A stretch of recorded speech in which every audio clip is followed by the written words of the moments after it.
ಸ್ವಯಂಪಾಕ ಅಭಿಮಾನಿಗಳಿಗೆ ಸ್ವಾಗತ. ಈ ದಿನ ನಾನು ಬಟಾಣಿನಲ್ಲಿ ಅಂಬೋಡೆ ಹೇಗೆ ಮಾಡೋದು ಅಂತ ಹೇಳಿ ತೋರಿಸ್ಕೊಡ್ತಾ ಇದ್ದೀನಿ.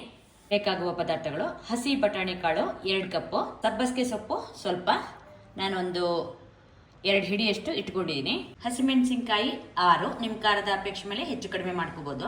ಶುಂಠಿ ಚೂರು 5-6, ರವೆ ನಾನಿಲ್ಲಿ ಉಪ್ಪಿಟ್ಟಿನ ರವೆನ ಇಟ್ಕೊಂಡಿದ್ದೀನಿ, 1/4 ಕಪ್ ಇಟ್ಕೊಂಡಿದ್ದೀನಿ. ಮತ್ತೆ ಬೇಕಂದ್ರೆ ನೋಡ್ಕೊಂಡು ಹಾಕೊಳ್ಳೋಣ. ಕಡಲೆ ಹಿಟ್ಟು 1/4 ಕಪ್, ಉಪ್ಪು ರುಚಿಗೆ ತಕ್ಕಷ್ಟು, ನಾನಿಲ್ಲಿ 1 ಟೀ ಸ್ಪೂನ್ ಇಟ್ಕೊಂಡಿದ್ದೀನಿ. ಸಬ್ಬಸಿಗೆ ಸೊಪ್ಪು, ಹಸಿಮೆಣಸಿನಕಾಯಿ ಹಾಗೆ ಶುಂಠಿ ಚೂರನ್ನ ನಾನು ಫುಡ್ ಪ್ರೊಸೆಸರಿಗೆ ಹಾಕಿ ಇದನ್ನ ಹೆಚ್ಕೋತಾ ಇದ್ದೀನಿ. ನಾನೀಗ ಸಬ್ಬಸಿಗೆ, ಶುಂಠಿ ಹಾಗೆ ಹಸಿಮೆಣಸಿನಕಾಯಿನ ಸ್ವಲ್ಪ ಸಣ್ಣದಾಗೋ ಹಾಗೆ ಕತ್ತರಿಸ್ಕೊಂಡಿದ್ದೆ. ಈಗ ಇದಕ್ಕೇನೆ ನಾನು ಬಟಾಣಿ ಕಾಳನ್ನು ಹಾಕಿ ಇದನ್ನು ಕೂಡ ಸಣ್ಣದಾಗಿ ಕತ್ತರಿಸ್ಕೊಳ್ಳೋಣ.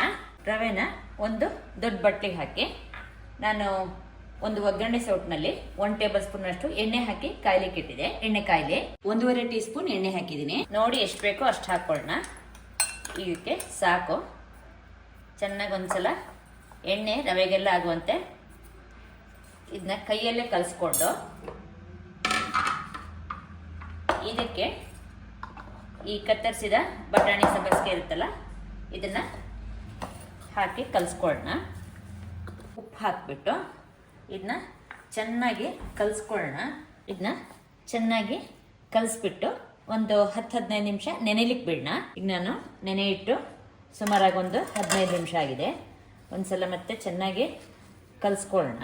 ಕರಿಲಿಕ್ಕೆ ಎಣ್ಣೆ ಸ್ವಲ್ಪ ಹಿಟ್ಟನ್ನು ತಗೊಂಡು ಈಗ ಇದನ್ನ ಈ ತರ ಅಂಬೊಡೆ ತರ ಹೀಗೆ ಮಾಡಿ ಕಾದ ಎಣ್ಣೆಗೆ ಹಾಕೊಳ್ಳೋಣ. ಎಣ್ಣೆ ಚೆನ್ನಾಗಿ ಕಾದಿರ್ಲಿ.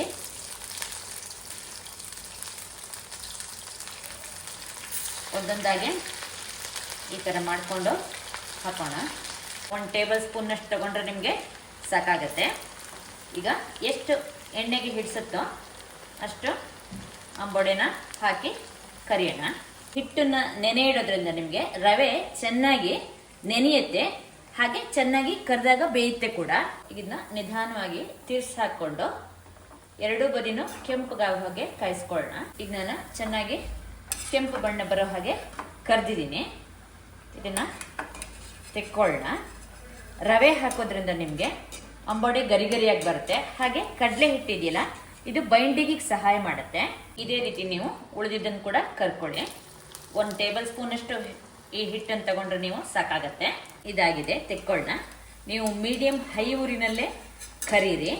ಕಡಲೆ ಹಿಟ್ಟು ಕಮ್ಮಿ ಆದ್ರೆ ನಿಮಗೆ ಈ ಅಂಬೊಡೆ ಇದೆಯಲ್ಲ ಇದು ಚಿದ್ರ ಚಿದ್ರ ಅಂದ್ರೆ ಬಿಡಿ ಬಿಡಿ ಆಗತ್ತೆ. ನೋಡಿ ಹಾಕೊಳ್ಳಿ ಕಡಲೆ ಹಿಟ್ಟನ್ನ.